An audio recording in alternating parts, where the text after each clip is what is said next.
আমাদের জন্মদিনে মা যেভাবে ঘরোয়াভাবে সহজে শুক্তো বানায়, ঠিক সেভাবেই আজকে মায়ের জন্মদিনে বানাবো শুক্তো।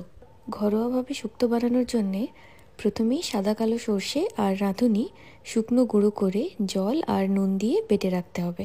এবার একটা শুকনো খোলায় 1 চামচ পাঁচফোড়ন ড্রাই রোস্ট করে আধ ভাঙা করে রেখে দেবো। 1 কাপ গরম দুধে হাফ চামচ ময়দা গুলে রেখে দিতে হবে। এরপর কড়াইয়ে সর্ষের তেল গরম করে তার মধ্যে বিউলির ডালের বড়ি ভেজে তুলে রাখবো। ওই তেলেই এক এক করে ভেজে নেব বেগুন আর কেটে রাখা উচ্ছেও।